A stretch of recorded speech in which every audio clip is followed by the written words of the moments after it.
বাংলার মুসলমানেরা যদি এক হয়ে যায়, তুমি পা বাড়াইয়া দেখো যেইভাবে ফেরাউনের লাশ এখনো পর্যন্ত নিদর্শন স্বরূপ জাদুঘরে রাখা হয়েছে, তুমি পা বাড়াইয়া দেখো বাংলাদেশে তোমার পা কেটে বাংলার জাদুঘরে ঝুলিয়ে দেওয়া হবে। ঠিক কিনা বলেন? আসসালামু আলাইকুম ওয়া রাহমাতুল্লাহ। الحمد لله نحمده ونستعينه ونستغفره ونؤمن به ونتوكل عليه ونعوذ بالله من شرور أنفسنا ومن سيئات أعمالنا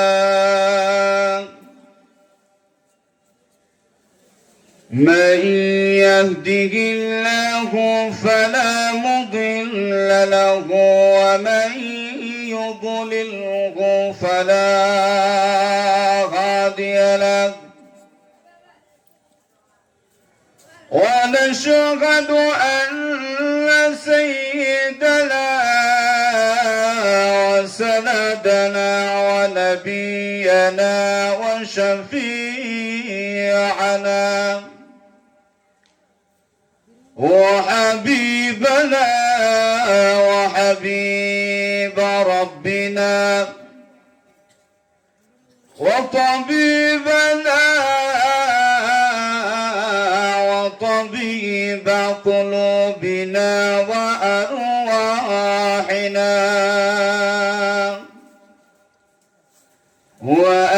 وأولانا ومولانا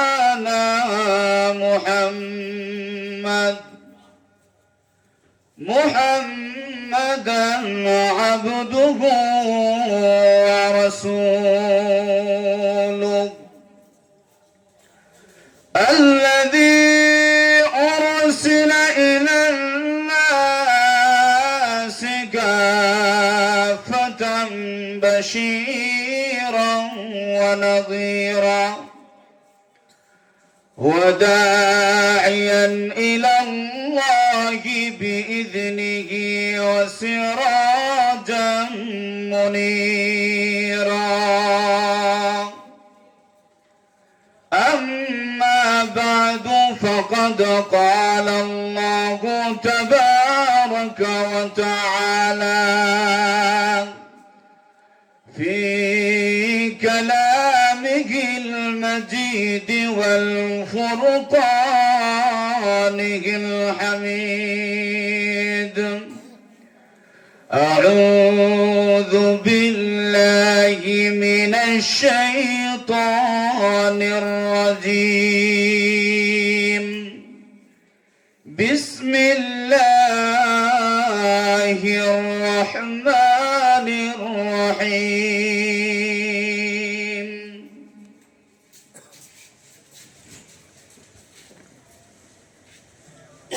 وإذ قال لقمان لابنه وهو يعظه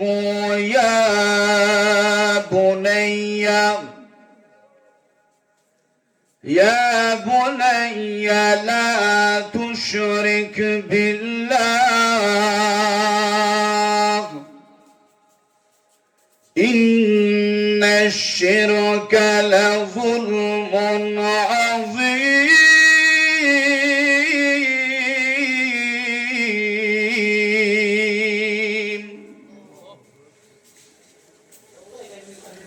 عن أبي سعيد الخدري رضي الله تعالى عنه قال: سمعت رسول الله صلى الله عليه وسلم يقول: من رأى منكم منكرا فليغيره بيده فإن لم يستطع فبلسانه فإن لم يستطع فبقلبه وذلك أضعف الإيمان. وعن عبد الله بن عمرو رضي الله تعالى عنهما عن النبي صلى الله عليه وسلم المسلم من سلم المسلمون من لسانه ويده أو كما قال النبي صلى الله عليه وسلم. بارك الله لنا ولكم في القرآن العظيم ونفعنا وإياكم بالآيات والذكر الحكيم. صلى الله على سيدنا ومولانا محمد وعلى آله وأصحابه وسلم.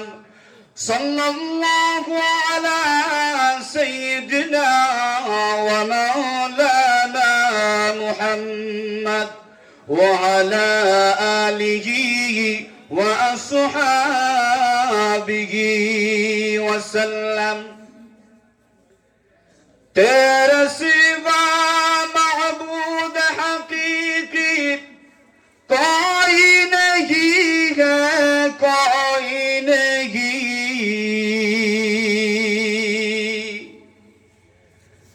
तेरे सिवा मअबूद हकीकी कोई नहीं है, कोई नहीं। तेरे सिवा मौजूद हकीकी कोई नहीं है, कोई नहीं। अब तेरा है बस्ताद में आखिर विरद जुबा ऐ मेरे इलाह। ला इलाहा इल्लल्लाह,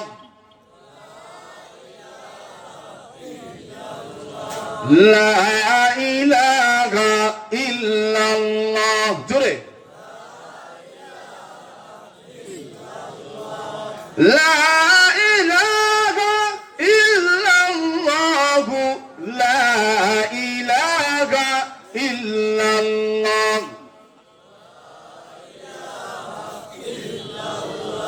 आसमान बोले ओरे जमीन তুমি বড়াই কইরো না। আসমান বলে ওরে জমিন তুমি বড়াই কইরো না। আমার মাঝে আছে দেখো, আমার মাঝে আছে দেখো আল্লাহর আরশে মুআল্লা। লা ইলাহা ইল্লাল্লাহ, লা ইলাহা ইল্লাল্লাহ। জমিন বলে ওরে আসমান তুমিও বড়াই কইরো না। জমিন বলে ওরে আসমান বেশি বড়াই কইরো না। আমার বুকে আছে শোনো, আমার বুকে আছে শোনো আল্লাহর কাবা বাইতুল্লাহ। লা ইলাহা ইল্লাল্লাহ, লা ইলাহা ইল্লাল্লাহ, লা ইলাহা, লা ইলাহা ইল্লাল্লাহ, লা ইলাহা ইল্লাল্লাহ মুহাম্মাদুর রাসূলুল্লাহ।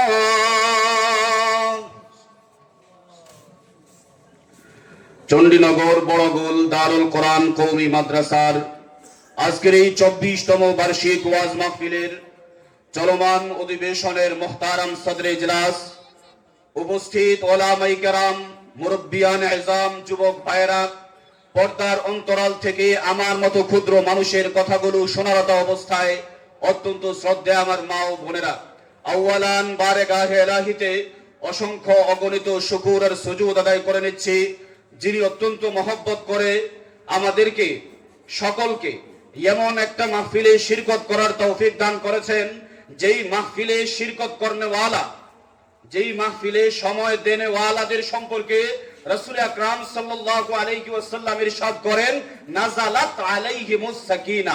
সুবহানাল্লাহ পড়েন। রাসূল আকরাম সাল্লাল্লাহু আলাইহি ওয়াসাল্লাম ইরশাদ করেন, এমন মাহফিলে যারা আসবে, বসবে, সময় দেবে, তাদের উপরে আল্লাহ পাক রব্বুল আলামিনের সাকিনা নামক এক ধরনের বিশেষ রহমত সর্বদা তাদের উপরে নাজিল হতে থাকবে। সুবহানাল্লাহ। শুধু তাই না, আল্লাহ পাক রব্বুল আলামিন আমাদেরকে এমন মুবারক একটা মাহফিলে বসার তৌফিক দান করেছেন, যেই মাহফিলকে রাসূল আকরাম সাল্লাল্লাহু আলাইহি ওয়াসাল্লাম জান্নাতের বাগান বলেছেন। রাসূল আকরাম সাল্লাল্লাহু আলাইহি ওয়াসাল্লাম সাহাবায়ে কেরামদের সামনে বয়ান করেন, ও আমার সাহাবায়ে কেরাম শোনো, তোমরা যখন চলার পথে কোন জায়গায় জান্নাতের বাগান পাইবা, সেই জান্নাতের বাগানে তোমরা কিছু সময় কাটাও, সেই জান্নাতের বাগান থেকে কিছু ফলমূল আহরণ করো, খাও।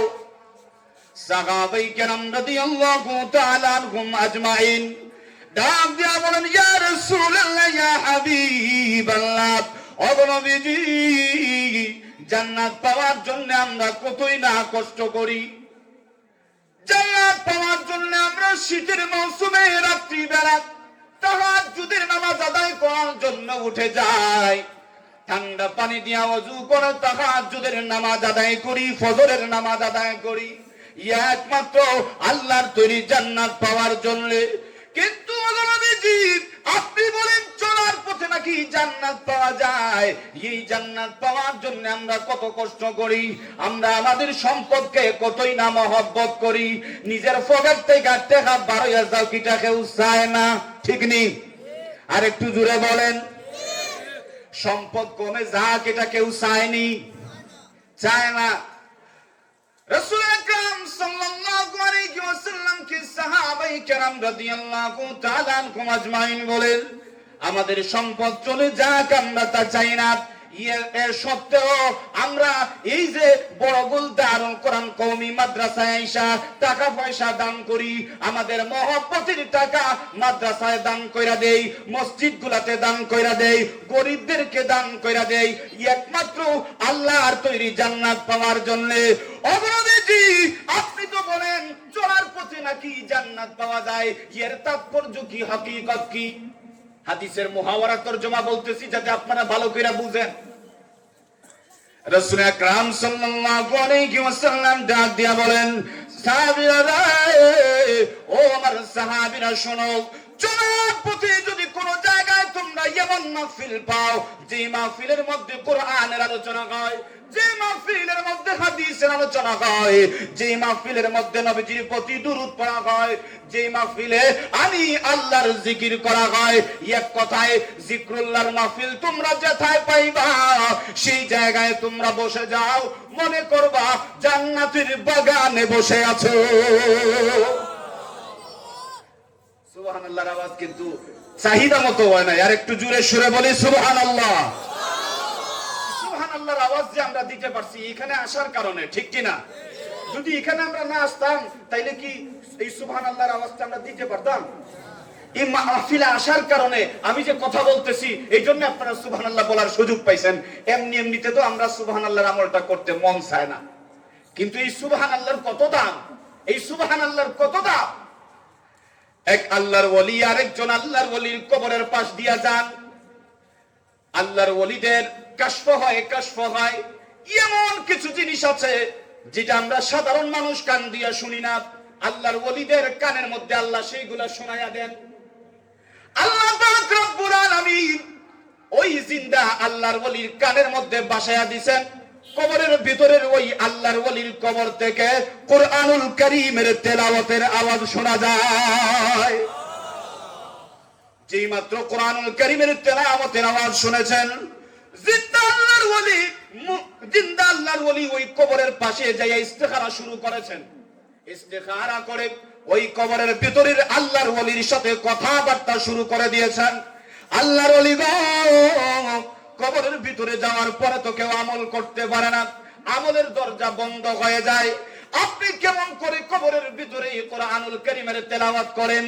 এবার কবরের ভিতর থেকে আল্লাহর ওলি বলেন, ও জিন্দা আল্লাহর ওলি শুনো,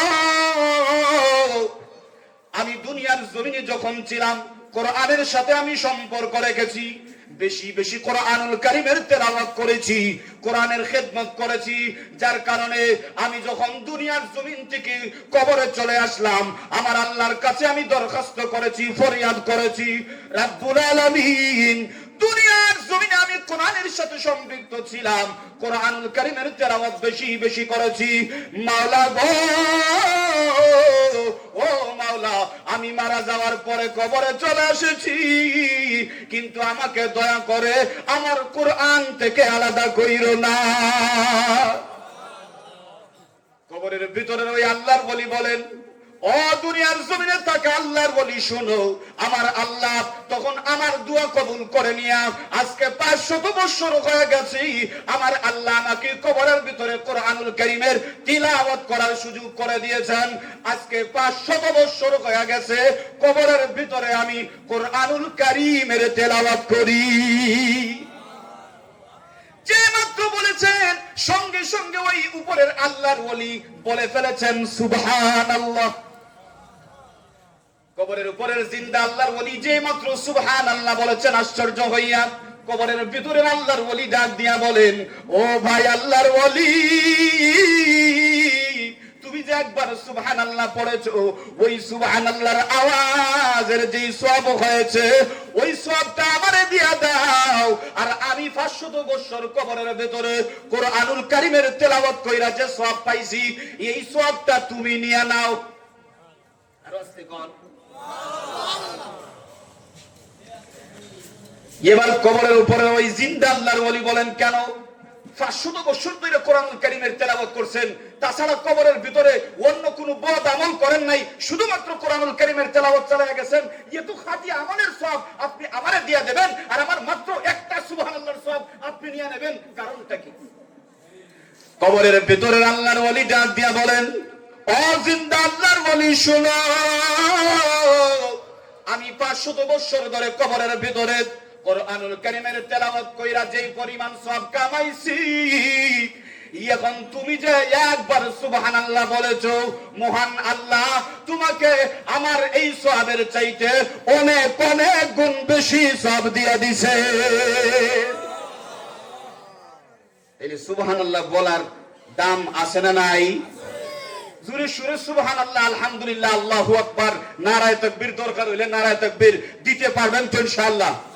এই শীতের রাত্রে যদি আপনাদের সম্মুখে কিছু সময় ইনজিলটা চালাইতে হয়, তাইলে আপনারা লগে সাথ দেওয়া লাগবে, পারবা তো ইনশাআল্লাহ? চেয়ারম্যান সাহেব আপনাদেরকে গুরুত্বপূর্ণ কিছু কথা বলেছেন। চেয়ারম্যান সাহেবই অনেক বয়ান আপনাদেরকে করে গেছেন, এইরকম চেয়ারম্যান আমাদের প্রত্যেক এলাকায়, প্রত্যেক ইউনিয়নে দরকার আছে না নাই? আমি একটা কথা আপনাদেরকে সোজা সাপটা বলতে চাই, মনে করেন একজন গরিব চেয়ারম্যান আর একজন বড় লোক চেয়ারম্যান। এখন গরিব চেয়ারম্যান আর বড় লোক চেয়ারম্যান, দুইটা কথা মনে রাখবেন আপনারা, গরিব চেয়ারম্যান আর বড় লোক চেয়ারম্যান।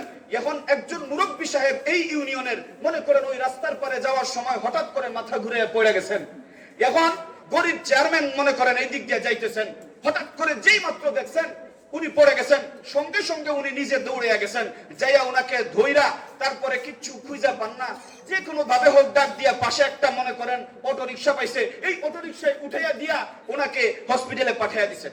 এই হলো গরিব চেয়ারম্যানের কাজ। মনে করেন বড় লোক একজন চেয়ারম্যান, উনি ওখানে যেই মাত্র পড়ছেন, উনার গাড়ি পাজার ওই দিক দিয়ে যাইতেছে, এখন উনি দেখাও না দেখার বান করতেছেন, এই মানুষটাকে দইয়া কাপড় চোপড় গড়াইয়া কি লাভ আছে? এখন উনি চলে গেছেন এখান থেকে, কিন্তু দেখে গেছেন, দেখে না দেখার বান করছেন। আবার এটাও মনে মনে চিন্তা করতেছেন যে এখন এখানে দইরা তো কোনো লাভ নাই, লাভ হইব ওই সময় এই হসপিটাল যাওয়ার পরে যখন কিছু সুস্থ হইব, এই সময় ফুলের তুড়া লইয়া যাইমু, আর ওনার সাথে দেখা কইরা কিছু ডোনেশন দিয়াইমু, সাংবাদিক আইব, ছবি তুলবো। বুঝতে পারছেন? আসেন এরকম? এরকম আসেনি? আরেকটু জোরে বলেন না কেন, আসেনি এরকম?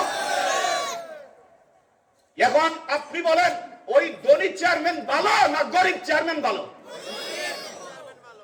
তাইলে আমরা চেয়ারম্যান ধনী হোক আর গরিব হোক এটা দেখবো না, কার মধ্যে আল্লাহর ভয় আছে, আল্লাহর জন্য কে কোন চেয়ারম্যান কাজ করে আমরা এটা দেখবো, ঠিক কিনা বলেন? আর ওই যুগ নাই, ওই যুগ নাই আর যেই যুগে ভোট ডাকাতি কইরা চেয়ারম্যান হইবা ওই যুগের নাই, ঠিক কিনা বলেন? ভোট চুরির দিন চলে গেছে। মুসলমান এখন বুঝে, বাংলার জনগণ এখন বুঝে কাকে ভোট দেবে, ঠিক কিনা বলেন? আমরা এখন যোগ্য মানুষকে, তাকওয়াওয়ালা মানুষকে, যার ভিতরে আল্লাহর ভয় আছে, যার কাছে সরকারি মাল আসলে তার নিজের চকির তলে নিয়ে লুকাইতো না, শীতের কম্বল আসলে তার আত্মীয় স্বজনের মধ্যে বন্টন করবে না, ইনসাফ করে সবার কাছে বন্টন করবে, এমন চেয়ারম্যান আমরা চাই, ঠিক কিনা বলেন? আল্লাহ তাআলা যেন আমাদের সবাইকে ন্যায়ের উপরে অটল থাকার তৌফিক দান করেন, সকলে পড়ি আমিন। বর্তমানে আপনাদেরকে যেহেতু এই মাদ্রাসার উদ্যোগে এই মাহফিল, এই মাদ্রাসাকে বর্তমান এই সময় আপনারা সবচাইতে বেশি গুরুত্ব দিতে হবে। যদি এই মাদ্রাসাগুলোকে আপনারা গুরুত্ব না দেন, এই মাদ্রাসাগুলোকে যদি অবহেলায় রাখেন আর মনে করেন মাদ্রাসায় বাচ্চাকে দিছি, টাকা পয়সা তো আর লাগে না, তাইলে আর বেশি খেয়াল করে লাভ নাই। আর আপনাদের বাচ্চারা যদি ভালো করে আলিম না হইতে পারে, দিন যদি না শিখতে পারে, তার অন্তরে যদি কোরআন হাদিসের জ্ঞান না থাকে, আল্লাহর ভয় যদি তার অন্তরে না থাকে, তাইলে এও তাবলীগ যাইব আর ফিতনা তৈরি করব। আর একটু যদি বলেন না কেন ভয় পাইতেছেন আপনারা? আরে ভাই, ভয় পাওয়ার সময় তো শেষ। এখন যদি ভয় পান, ও মুসলমানেরা, ভালো করে আপনাদেরকে বলে দিচ্ছি, কান খুলে শুনে রাখুন। এখন যদি ভয় পাইয়া মুখে কুলু বাইনা রাখেন, এক সময় কাশ্মীরের মতো নির্যাতিত হইতে হবে, ঠিক কিনা জুড়ে বলে? ও মুসলমানেরা, ইসরায়েলিরা যেইভাবে ফিলিস্তিনিদেরকে নির্যাতন করছে, মুখ বন্ধ করে যদি বাঙালিরা রাখেন, বাংলাদেশের মুসলমানও এইভাবে নির্যাতিত হবে, ঠিক কিনা বলে? মুখ খুলতে হবে আপনাদেরকে, বাঘের মতো আওয়াজ দিতে হবে। তখনই দেখবেন যেইভাবে বাংলাদেশ থেকে ফ্যাসিবাদ সরকার পালিয়েছে, বর্তমানে যারা হিংসা ছড়াইতে চায় তাদেরকেও বাংলা ছাড়া করবো ইনশাল্লাহ, ঠিক কিনা বলেন? কেউ থাকতে পারবে না।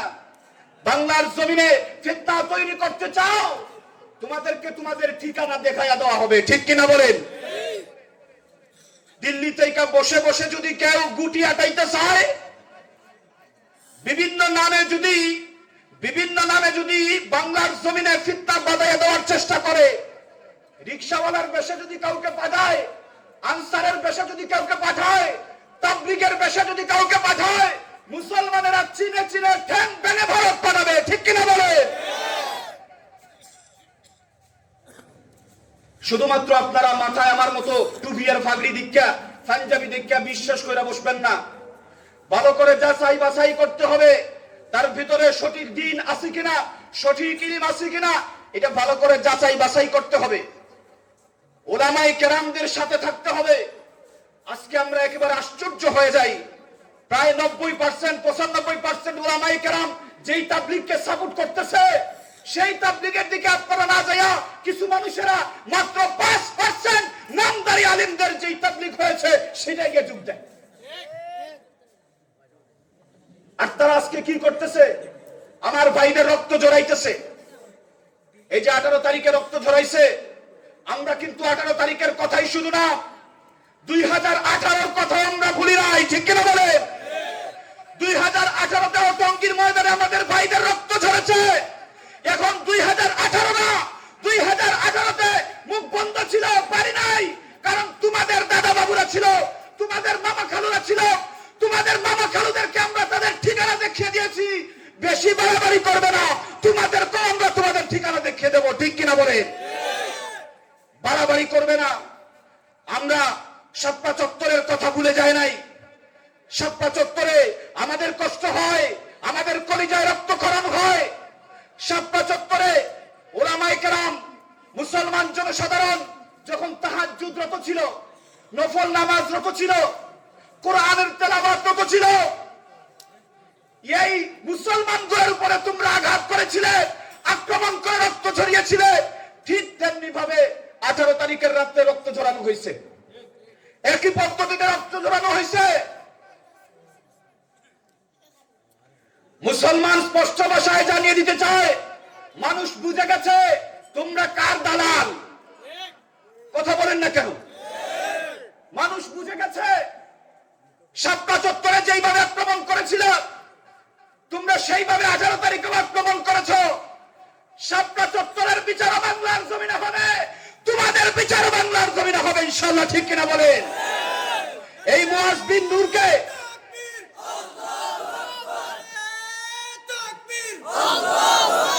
ইসলামের শত্রুরা হুঁশিয়ার সাবধান, হুঁশিয়ার সাবধান, ইসলামের শত্রুরা নারে তাকবীর। আমরা মুয়াজ বিন নূরের গ্রেফতারের সংবাদ পাইছি, রিমান্ডেরও সংবাদ পাইছি। আমরা স্পষ্ট ভাষায় স্বরাষ্ট্র উপদেষ্টার প্রতি জানিয়ে দিতে চাই, এদের প্রতি কোন রকম রহম করা যাবে না। এদেরকে ভালো করে রিমান্ডে নিয়ে এদের পিছনে কাদের হাত আছে জানতে হবে, ঠিক কিনা বলেন? জেনে প্রত্যেকটাকে আইনের আওতায় আনতে হবে, দৃষ্টান্তমূলক বিচার করতে হবে, এদের ফাঁসি দিতে হবে। যতক্ষণ পর্যন্ত এদের ফাঁসি হবে না, মুসলমানেরা আন্দোলন থামাবে না ইনশাআল্লাহ, ঠিক কিনা বলেন? এই মুয়াজ বিন নূরদেরকে আমরা মাঝে মধ্যে দেখি, এই যে ইসকনের যে দালাল, ইসকনের দালাল কেডা কেডারে ধরছিল, এদেরকে মাঝে মধ্যে দেখা যায় এমন জামাই আদরে জেলখানার মধ্যে রাখে, নেওয়া আনা করে। তখন আমাদের মনে হয় মাওলানা জুনাইদ আল হাবিব, মাওলানা মামুনুল হক দামাত বারাকাতুহুম, ওনাদেরকে কিভাবে জেলখানা থেকে নেওয়া হইতো, ওনাদেরকে কেমনে ডান্ডা বেরি পরে নেওয়া হইতো। এখন কেন তাদেরকে জামাই আদর করা হবে, ভিআইপি রুম কেন দেওয়া হবে? এদেরকেও আমাদের আলেমদের চাইতে আরো কঠিন ভাবে নেওয়ার প্রয়োজন, ঠিক কিনা বলেন? আমাদের বুকের মধ্যে রক্তকরণ হয় যখন দেখি তাদেরকে জামাই আদর করা হয়। এই মুয়াজ বিন নূর বা আরো যারা আছেন, আমরা পরিষ্কার ভাষায় জানাই, আপনাদেরকে একটা জিনিস বলি আমি, এই যে দাওয়াতে তাবলীগের কাজ, ইজতেমা, এটা কি কোনো ফরজ কোনো কাজ, ওয়াজিব কাজ? তাইলে ফরজও না, ওয়াজিবও না, মুস্তাহাব একটা কাজ। এই কাজের জন্য, এই কাজ পালন করার জন্য কাউকে হত্যা করা যায়? আরো জুড়ে বলেন না কেন? হত্যা করা যায়? তোমরা যখন এই কাজের জন্য হত্যা করেছো, আমরা বুঝে গেছি, আমাদের চোখ খান সোজা গেছে। তোমরা কখনো একজন দায়ী হতে পারো না, তোমরা প্রকাশ্য সন্ত্রাসী, ঠিক কিনা বলেন?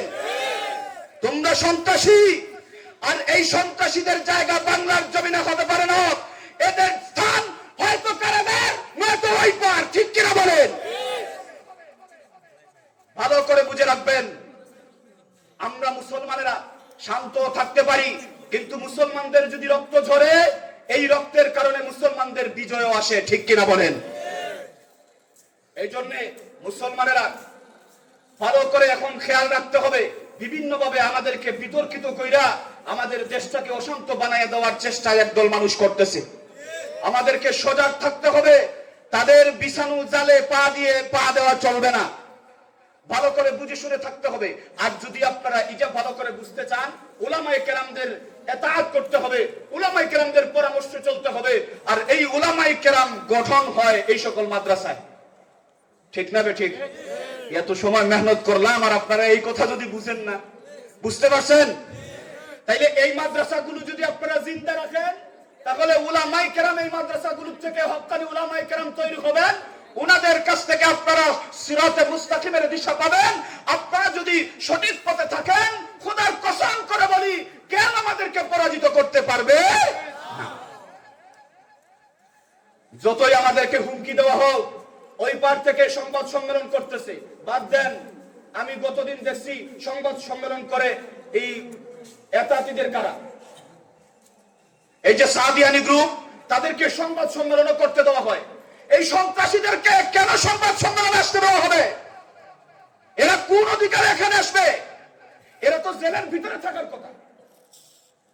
ওই পারে সংবাদ সম্মেলন কইরা নেতারা বলতেছেন, বাবুরা বলতেছেন, বাংলাদেশকে বলে তারা কাউন্টি করে না, আমরারে বলে গোনার ধরে না, আমাদেরকে বলে ফায়ের নিচে দুলার মতো মারাইয়া দিবে। বাংলাদেশে মানুষদেরকে দুলার মতো মারাইয়া দিবে। স্পষ্ট ভাষায় জানিয়ে দিতে চাই,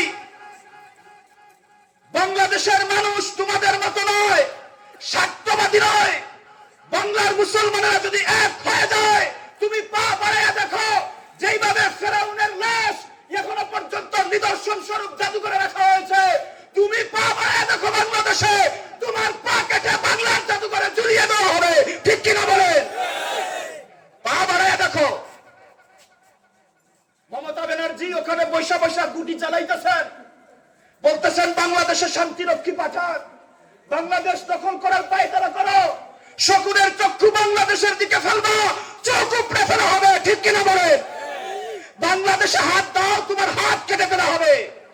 শাহজালালের তলোয়ার যদি গর্জে উঠে, তোমাদের কারো গর্দন বাকি থাকবে না ইনশাআল্লাহ। বুঝে শুনে বাংলাদেশের দিকে চক্ষু দিবেন। আমরা সবাই সর্বপ্রথম যদি সতর্ক থাকি, তাহলে ইনশাআল্লাহ কেউ আমাদের কিচ্ছু করতে পারবে না।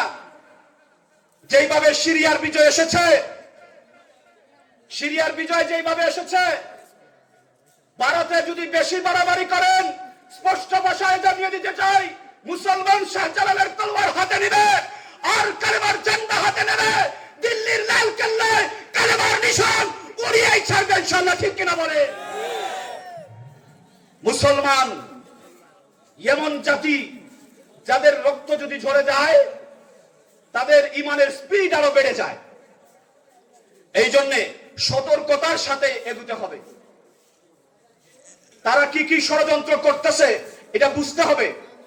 দেখেন, ওই যে গুজরাটে বলেন, কাশ্মীরে বলেন, আরো বিভিন্ন জায়গায় আমাদের মুসলমান ভাইয়েরা কুরবানির সময় আসলে গরু কুরবানি করতে পারে না, তাদের বাড়িতে আক্রমণ করা হয়। কেন? গৌ হত্যা বলে মহাপাপ। এই স্বার্থপরেরা, আপনারা ভালো করে খবর নিয়ে দেখেন, গরুর মাংস রপ্তানিতে 1 নম্বরে হলো ব্রাজিল আর 2 নম্বরে হলো ভারত। 1 নম্বরে ব্রাজিল আর 2 নম্বরে কে? ভারত। গরুর মাংস রপ্তানিতে তোমরা ব্যবসার উদ্দেশ্যে, এটাতে কোনো সমস্যা হয় না। মুসলমান তার আল্লাহর জন্য কুরবানি করবে, সেখানে আইসা তোমরা বাধা দাও, তাদের উপরে হামলা করো। আমরা বুঝে গেছি তোমরা আসলে গৌ হত্যা মহাপাপ এটা বুঝাইতে চাও না, তোমাদের মতলব খারাপ এটা বুঝাইতে চাও।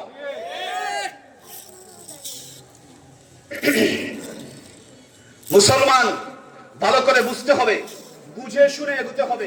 আল্লাহ তাআলা যেন আমাদেরকে, আমাদের ইমানি শক্তিকে আল্লাহ তাআলা যেন ওই সকল জিনিস বুঝার জন্য এবং সঠিক পথে চলার জন্য পরিপক্ষ করে দেন। সকলে পড়ে না আমিন। হক্কানি উলামায়ে কেরামদের মাতাহাত আপনারা থাকবেন, ওনাদের পরামর্শ নিয়ে চলবেন, ওনারা যেইভাবে বলবেন সেইভাবে চলার চেষ্টা করবেন। ইনশাআল্লাহ আমরা পথভ্রষ্ট হব না, আমাদের দেশ সুন্দর দেশ হিসেবে গড়ে উঠবে। আপনাদেরকে বলতে চাই, কোরআনুল কারীমের যে আয়াতে কারিমা আপনাদের সম্মুখে তেলাওয়াত করেছি, এই আয়াতের মধ্যে এই আয়াতটা, এটা হলো কওলে লুকমান আলাইহিস সালাম, হযরতে লুকমান আলাইহিস সালামের কথা। এখন আপনারা বলবেন, লুকমান আলাইহিস সালামের এই কথাগুলা কোরআনুল কারীমের অংশ আল্লাহ বানায়া দিলেন, এত গুরুত্বপূর্ণ কি কথা? হ্যাঁ, এত গুরুত্বপূর্ণ কথা, যে কথাগুলা আগামী প্রজন্মের বাবাদের জন্য কাজে লাগবে, সেই জন্য আল্লাহ পাক রব্বুল আলামিন পবিত্র কোরআনের অংশ বানায়া দিয়েছেন লুকমান আলাইহিস সালামের কথাগুলো। হযরত লুকমান আলাইহিস সালাম সন্তানকে উদ্দেশ্য করে বলতেছেন, ইয়া বুনাইয়া লা তুশরিক বিল্লাহ ইন্না শিরকা লাযুলমুন আযীম।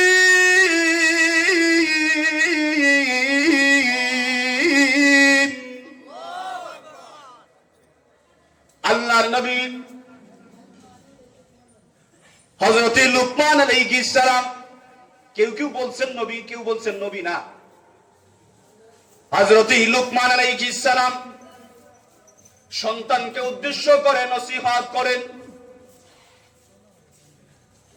ইয়াইজুহু, কোরআনুল কারীমের ভাষায় ওয়াজ করতেছেন, ওয়া হুয়া ইয়াইজুহু, কি ওয়াজ? ইয়া বুনাইয়া, হে আমার আদরের সন্তান। আল্লাহ শিখাইতেছেন, দেখো লুকমান আলাইহিস সালাম সন্তানরে খুব মিষ্টি ভাষায় ডাকতেছেন, ইয়া বুনাইয়া, হে আমার আদরের সন্তান। ও দুনিয়ার বাবারা, তোমরাও তোমাদের সন্তানদেরকে যখন কোনো নসিহত করবা, উপদেশ দিবা, তখন মিঠা আওয়াজে ডাকো, মিঠা আওয়াজে ডাকো, তাইলে এই সন্তান আপনার কথা শুনবে।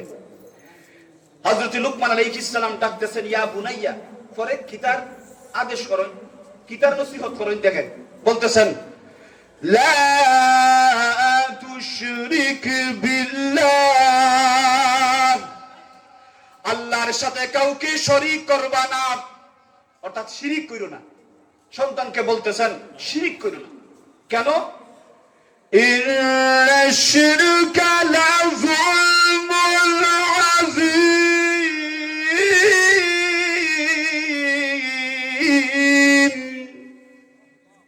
এই যে শিরিক, এটা অনেক বড় একটা পাপ। জুলমুন আযীম, এটা অনেক বড় মাপের একটা গুনাহ।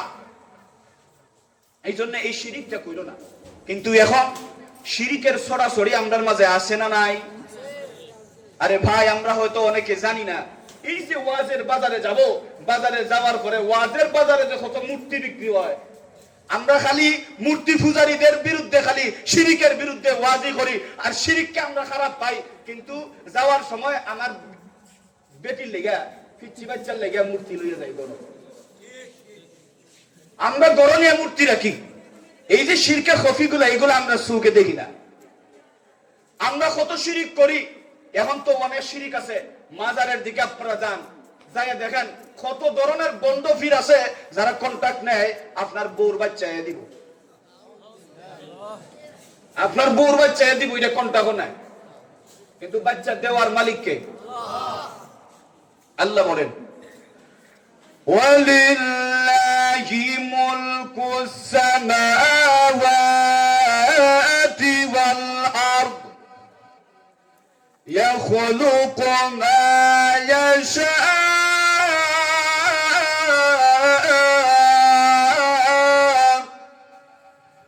ইয়াহাবু লিমান ইয়াশাউ ইনাসা ويهب لمن يشاء الذكور।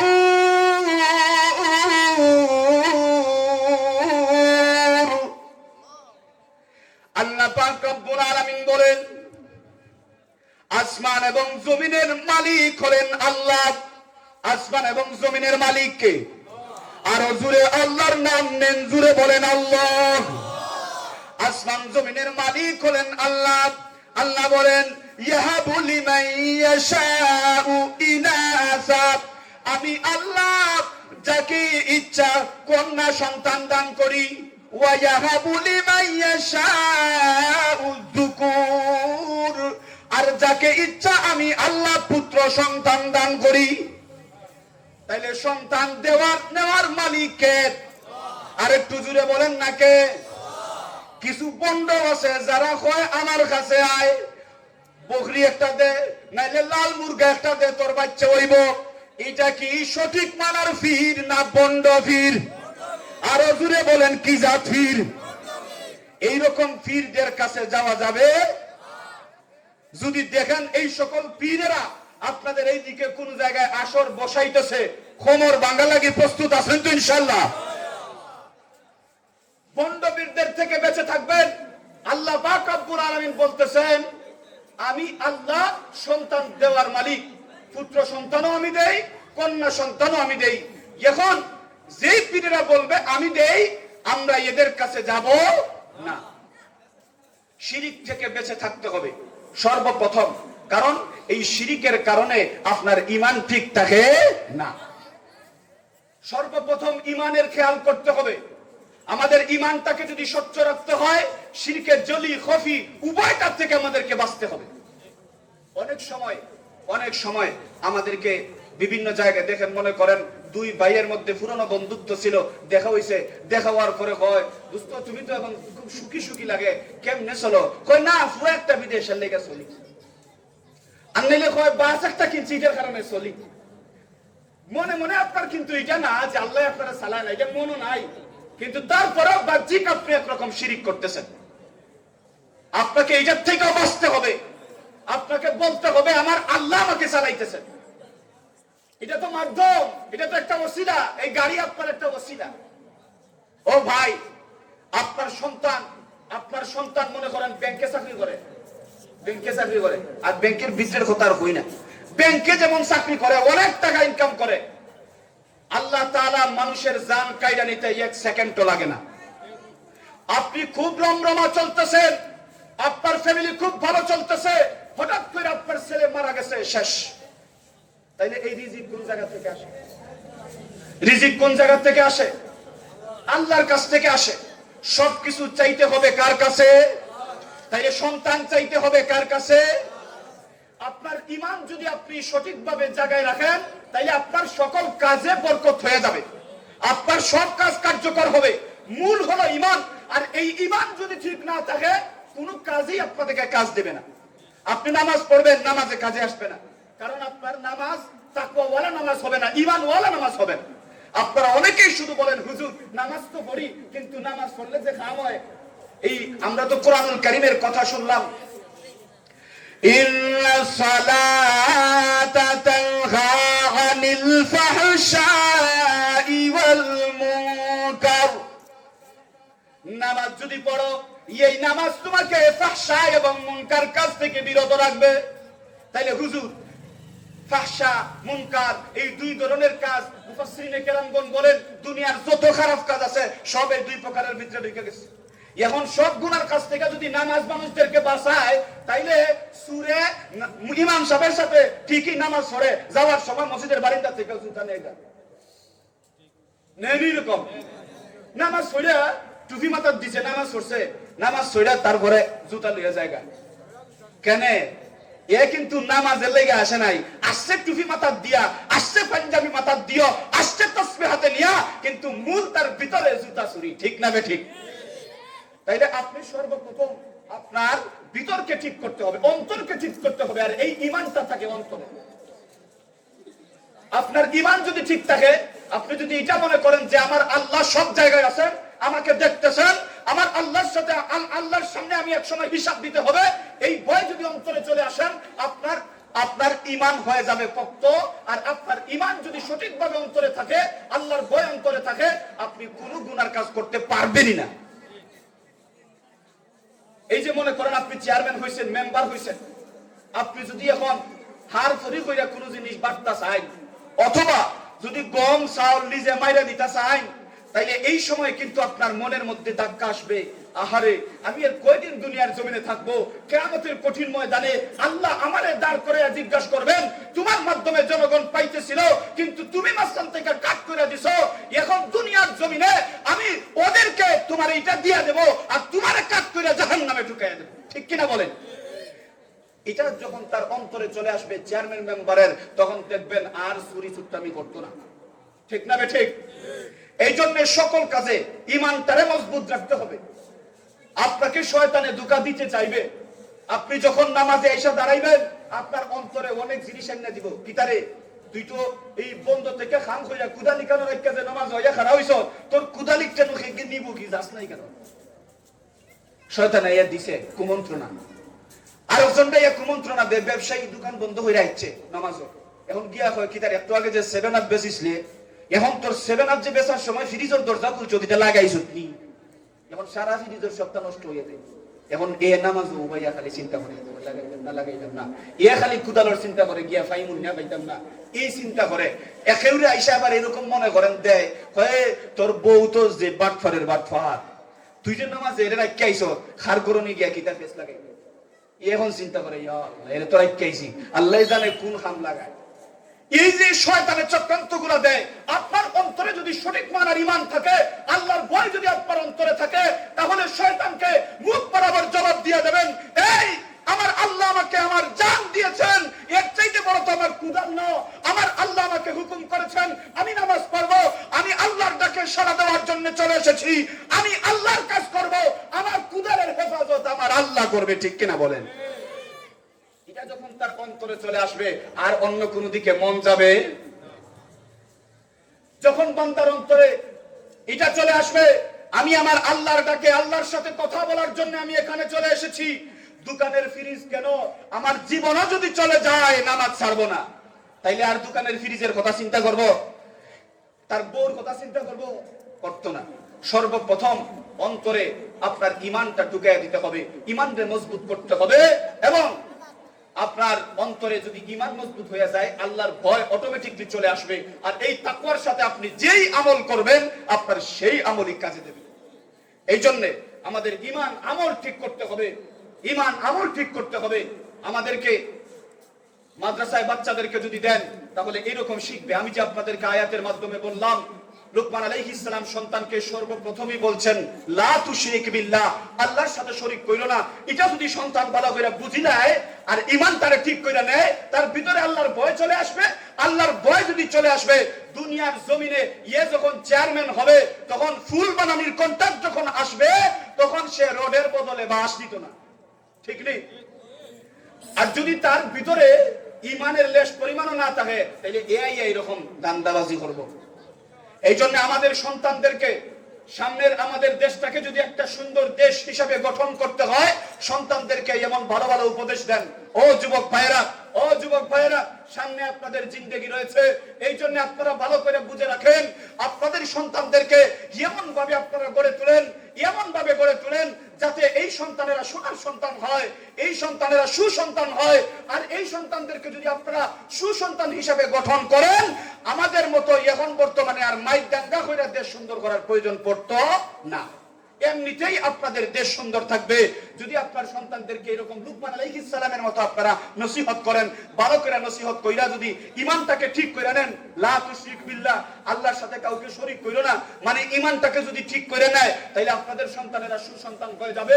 আর এই সুসন্তানেরা যেই চেয়ারে যাবে সেই চেয়ারই সোনার চেয়ারে পরিণত হবে, ঠিক কিনা বলেন? এরা যেই চেয়ার নিয়ে দেশটাকে গঠন করবে সেই দেশটা প্রকৃত সোনার দেশ হবে ইনশাআল্লাহ, ঠিক কিনা বলেন? আল্লাহ তাআলা যেন আমাদেরকে এই কথাগুলোর উপর সর্বপ্রথম আমাকে আমল করার তৌফিক দান করেন, সাথে সাথে আপনাদেরকেও যেন আমল করার তৌফিক দান করেন। সকলে পড়ি আল্লাহুম্মা আমিন।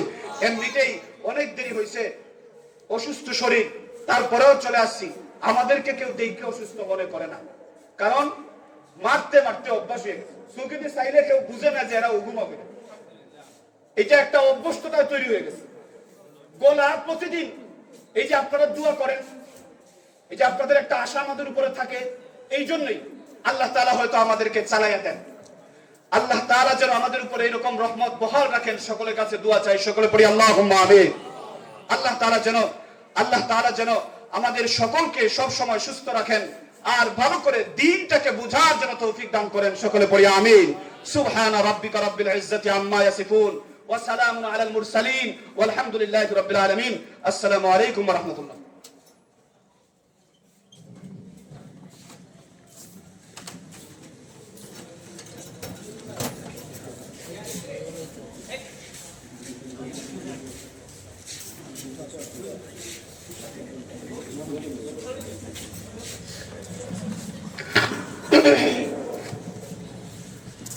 সাল্লাল্লাহু আলা সাইয়্যিদিনা ওয়া মাওলানা মুহাম্মদ ওয়া আলা আলিহি ওয়া আসহাবিহি ওয়া সাল্লাম। সাল্লাল্লাহু আলা সাইয়্যিদিনা ওয়া মাওলানা মুহাম্মদ ওয়া আলা আলিহি ওয়া আসহাবিহি ওয়া সাল্লাম। একটা জিনিস আপনাদেরকে বলি ফেলি, দুইটা হাদিস আপনাদের সম্মুখে পাঠ করেছিলাম। একটা হাদিস বুখারী শরীফে, রাসূল আকরাম সাল্লাল্লাহু আলাইহি ওয়াসাল্লাম বলেন, তোমাদের সামনে যখন দেখবে কোনো খারাপ কাজ হয়, মান রাআ মিনকুম মুনকারান, তোমাদের মধ্যে যখন কেউ দেখবে যে কোনো খারাপ কাজ চলতেছে, ফালইউগাইয়িরহু বিয়াদি, সর্বপ্রথম কাজ হলো হাত দিয়া এগুলারে পরিবর্তন করা, বাধা দেওয়া। বুঝতে পারতেছেন নি?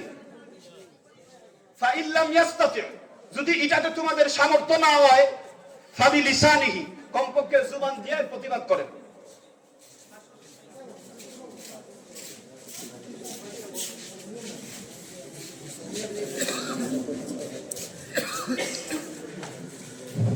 ফালিয়ুগাইয়িরহু বিয়াদিহি, প্রথমে ফাইল্লাম ইয়াস্তাতি, যদি এর সামর্থ্য তোমাদের না থাকে, মাইগ্য আগ দিয়ে মারা যাইতো না, ফিরাইয়া মারি দিব, এরকম যদি হয়ে থাকে, ক্যাডার বাহিনী থাকেন, তাইলে কমপক্ষে জবান দিয়া কি করেন, এর প্রতিবাদ করেন, জবান দিয়া প্রতিবাদ করেন। ফাবি লিসানিহি, তারপরে বলতেছেন ফাইল্লাম ইয়াস্তাতি, যদি এটাও তোমাদের সামর্থ্য না থাকে, ফাবি কালবিহি, কমপক্ষে অন্তর দিয়া এই জিনিসটারে তোমরা খারাপ পাও। বুঝতে পারছেন নি? এটাই হইল ওয়াদালিকা আযহাফুল ঈমান। এই যে আপনারা কমপক্ষে অন্তর দিয়ে আপনারা এটারে যে ঘৃণা করবেন, এটা হলো একেবারে নিম্ন পর্যায়ের, দুর্বল হইলেও কমপক্ষে ঈমানটা আছে। তাইলে সবল ঈমান কোনটা? আগ দিয়ে প্রতিহত করা। কি বলেন, ঠিক কিনা? সর্বপ্রথম হলো হাত দিয়ে প্রতিহত করতে হবে। আমরা যে এখন বর্তমানে মুখ দিয়ে প্রতিহত করার চেষ্টা করতেছি, এটা 2 নম্বর স্থান। এই হলো একটা হাদিসের তরজমা আপনাদের সম্মুখে বললাম। 2 নম্বর আরেকটা হাদিস আপনাদের সম্মুখে বলেছি। এই হাদিসের মধ্যে রাসূল আকরাম সাল্লাল্লাহু আলাইহি ওয়াসাল্লাম ইরশাদ করেন, আল মুসলিমু, প্রকৃত মুসলমান এরা, মান সালিমাল মুসলিমুনা মিন লিসানিহি ওয়া ইয়াদিহি, যাদের কাছ থেকে অন্য মুসলমানেরা, যার হাত থেকে আর মুখ থেকে নিরাপদ থাকে, এ প্রকৃত মুসলমান। তাইলে মুসলমানদের কথা বলতেছেন, আমরা এখন আপনাদেরকে বলি, মুসলমানদেরকে তো আমরা অযথা কোন রকম ডিস্টার্ব করি না, কিন্তু যারা মুসলমানদেরকে অযথা নামাজরত অবস্থায়, তাসবিহ তাহলিলরত অবস্থায় তাদের উপরে আক্রমণ করতেছে, তাদেরকে কষ্ট দিতেছে, এদেরকে কি আর মেনে নেওয়া যায়? এদেরকে কি আর সহ্য করা যায়? সহ্য করা যায় না। এদেরকে দৃষ্টান্তমূলক শাস্তি দিতে হবে। কিন্তু এখান থেকে আমি আপনাদেরকে একটা জিনিস বলি, আমরা বিধর্মী যারা ভাইয়েরা আছেন, এই যে আশেপাশে আপনাদের এখানে হিন্দু ভাইয়েরা নাই? আছে। আমরা পরিষ্কার ভাষায় বলি, কোন হিন্দু ভাইদের সাথে আমাদের কোনো সমস্যা নাই। হিন্দু ভাইদেরকে উস্কাইয়া দেওয়ার জন্য ইসকন নামদারি সনাতনী কিছু হিন্দুরা, যারা আসলে হিন্দুর নামে শুধু হিন্দু, আসলে তারা হিন্দু ধর্মই পালন করে না, ঠিক কিনা? এরা হিন্দুদের মধ্যে না ফিতনা বাঁধাইয়া দেওয়ার জন্য, হিন্দুদের সাথে আমাদের ফিকশন বাঁধাইয়া দেওয়ার জন্য তারা চক্রান্ত কইরা হিন্দুদের সাথে আমাদের ঝগড়া বাঁধাইয়া দিতে চায়। আমরা হিন্দু ভাইদেরকে বিনয়ের সাথে বলতেছি, আপনারা ভালো করে বিষয়টা বুঝবেন, ভালো করে বিষয়টা বুঝবেন। আমরা হিন্দু ভাইদেরকে কোনোভাবে অন্যায় ভাবে আমরা কষ্ট দেব না, কিন্তু যেই সনাতনী নামদারি, ইসকন নামদারি যেই হিন্দুবাদীরা যারা আমাদেরকে কষ্ট দেওয়ার চেষ্টা করেছেন, আমরা এক সময় এরকম ছিল, আমরা তোমাদের মন্দির পাহারা দিয়েছি, রাত্রি জায়গা মন্দির পাহারা দিয়েছি, ফজরের নামাজ রাস্তার উপরে আমরা পড়েছি, তবুও তোমাদের মন্দির পাহারা দিয়েছি। আর এর বদলে তোমরা যদি আমাদের আলিফ ভাইয়ের গর্দনে পাঠা বলির তরবারি চালাও, মনে রেখো মুসলমানেরাও শাহজালালের তলবার হাতে নিতে জানে। মুসলমান যদি শাহজালালের তলবার হাতে নেয়, কারো দেহের মধ্যে গর্দান থাকবে না ইনশাআল্লাহ, ঠিক কিনা বলেন?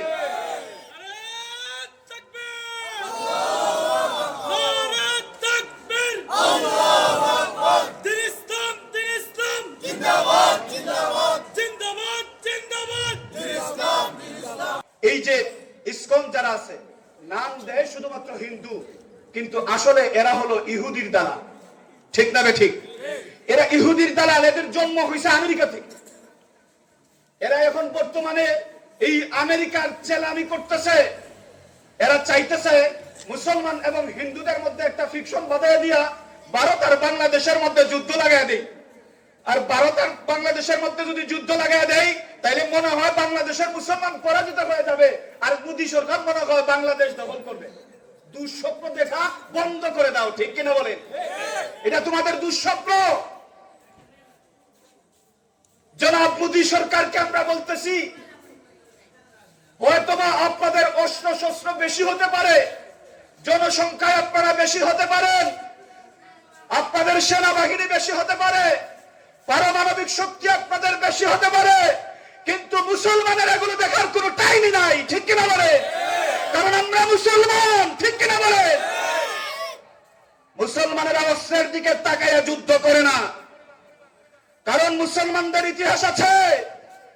313 জন নিয়ে কতজনের সাথে মোকাবেলা করছে? 1000। 313 জনের সাথে 1000।